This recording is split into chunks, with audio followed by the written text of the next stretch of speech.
Hey YouTube, this is Sunflower again, or Rewolfness.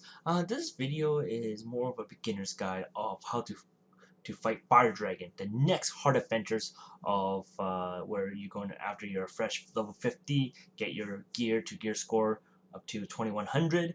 Of course, the fight is a pretty straightforward fight, I'll be honest with you, and this is where, well, of course I'm Runeblade, this is the Runeblade gear, but like I said, this is more of an explanation of how the fight works, just a little bit more mechanics, and hope you guys enjoy it. See you guys in there.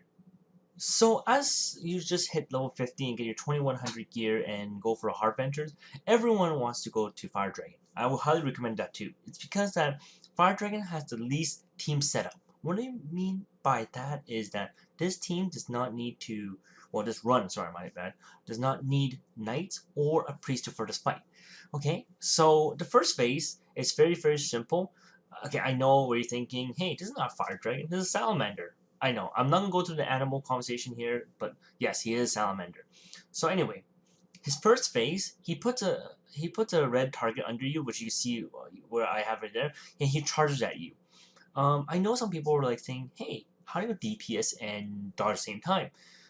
Technically, you don't. Just stay alive while he charges at you. If you charge your teammates, and you go DPS. Okay, that's how the first part of the fight works. And so you see on the side as well, like side earlier there was two little fairies. Those are your cure burn characters. So if you get burned, just jump down there and can heal your burn. So that's literally part of the fight. Sorry. So the burn part, it will be throughout the fight. But if he does charge at you, this is kind of like the way you do it. You want to dodge him and DPS him at the same time if possible. If not, just concentrate on dodging and go from there. Straightforward. So when you DPS down to 95% or 90% HP, which I can't really tell my percentage here, he will go into phase 2. What phase 2 is that he'll tilt his head up and he'll dart at you. It's a faster version of charging, but he does an AoE version of it, and it does quite a lot of damage, but it is tankable if you really do take a hit, so it's not too wordy if you didn't dodge it. Throughout the phase 2, also, he does his like flopping like a fish move, like here, you see it there. What it does is it's an AoE. He's not dizzy. This boss does not go in a daisy state or like a brick state. He doesn't go in a stun state. Anything. He straight up does does things and does damage. So phase 2, very straightforward. He'll stick his head up, dart at you, and he does his fish flopping skill and does AoE. Of course, his phase 1 still enter. He is still doing his phase 1 move, which gets down to phase 3, which he will stick his tail towards you, and at start, what he does is he'll do an AoE on the start, then he will slowly hit three directions of his tail, which you can see here. You dodge all of them. If you're a little undergear, depending on your class, you will probably get one-shotted. So it is highly recommended to dodge it or just hide on the side completely. Okay, so if his tail sticks at you. If his face sticks at you, he'll do a flamethrower like that. What he does, that one does also a lot of damage too. Same concept, but not as much damage as the tail one. But I also highly recommend to dodge it if possible. Okay, so phase 2, very simple. He will stick his tail at you, does straight on the start, the straight OE. Then he will hit 3 different spots. Then if his head sticks at you, he does a flamethrower. As you see there just now, that is phase 4, which he does his AoE. He jumps up and does an AoE. Same as his fish flopping thing, but this one does a little bit more damage. But it's more of easier dodge, and it's preferable just jump on the side if you really can't handle it. That's pretty straightforward with this fight. Like I said, if you just flop like that, just dodge it, jump over the side. Don't worry, stay alive is the most important part of the fight.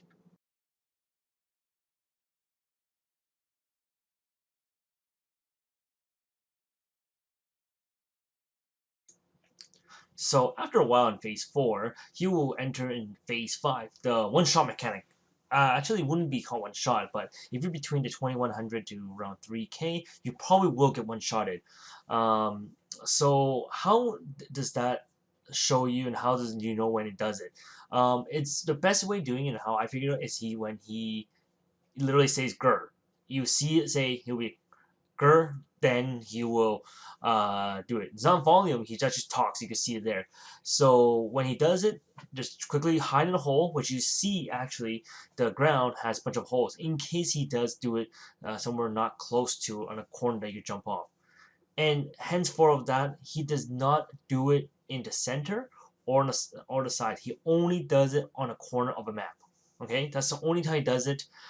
So you must dodge it. It does one shot you if depending on your class, but if you're under geared, it will one shot you. So you have to be careful of that because in hard dungeon you only have 5 lives. You do have very limited lives to take hits. Like again, we have to be very careful on that.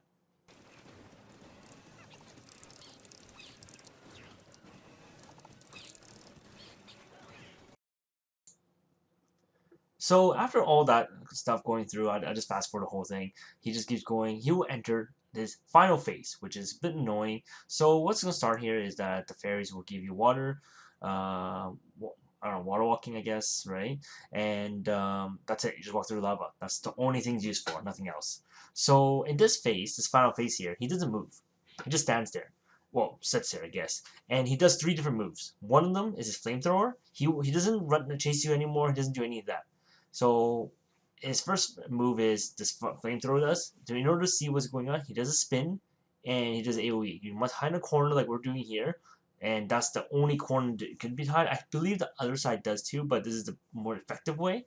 And yeah, that's it. And his second move is his beam. He still has it, and when he puts a head away, then he beams a whole lot. If you're under geared again, it will one shot you. These are all one shot mechanics if you're under geared. This is a gear check fight here.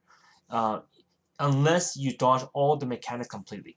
Of course, like I said, if you dodge it, don't worry about your gear. You could have no gear for all I care. The last move he does is he does a fireball at you, and it doesn't really do damage on initial hit. Well, it does a bit, but the main damage is if you stand there too long, it knocks you up, and of course it does stun you, and it does his most main damage. One thing I do need to put out, he does it random AOE, but those are all dodgeable in the hole. The only thing that's not dodgeable in the hole is his fireball and his AOE fire, which the one is flamethrower. Pretty straightforward fight. It's all dodgeable. All this whole mechanic, you could just avoid all these fights. It's really simple. Um, and once you get used to it, it's just running a bike. I really hope this helps. This video helps. If you guys really do enjoy this, please subscribe and like. I'll definitely gonna set up the next video for Balrog. Of course, that fight's a complete different fight because it does need a certain amount of class to be in there.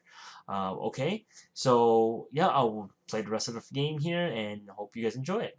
And see you guys later. Have a wonderful day and goodbye.